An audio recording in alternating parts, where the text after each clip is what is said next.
Dans cette voiture, Geneviève prend un cours de conduite, une leçon classique comme il s'en déroule tous les jours. Mais s'il y a bien une question qu'elle ne s'est pas posée, c'est de savoir dans quelle catégorie d'entreprise est classée son auto-école. J'en sais rien du tout, moi.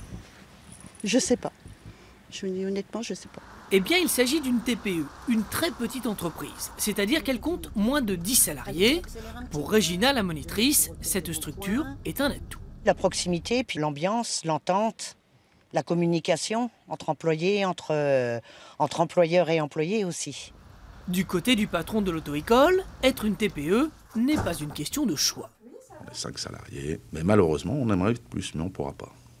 C'est pas possible au niveau des charges. On se fait asphyxier un petit peu de tous les côtés, donc malheureusement, on ne pourra pas faire mieux que ça. En Saône-et-Loire, près de la moitié des entreprises sont considérées comme des TPE.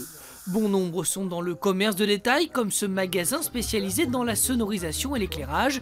Ici, il y a le patron et un seul employé. Dire que les TPE sont de l'avenir dans le commerce, c'est forcément pas sûr, c'est bien triste, parce qu'on voit maintenant les centres-villes qui meurent parce que les gens ne se déplacent plus.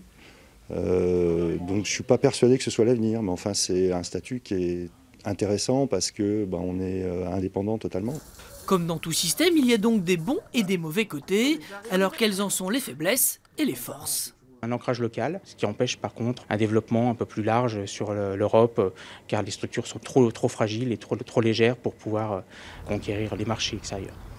Il y a donc une marge de progression possible. En tout cas, en Bourgogne-Franche-Comté, les TPE sont pour le moment un maillon clé de l'économie.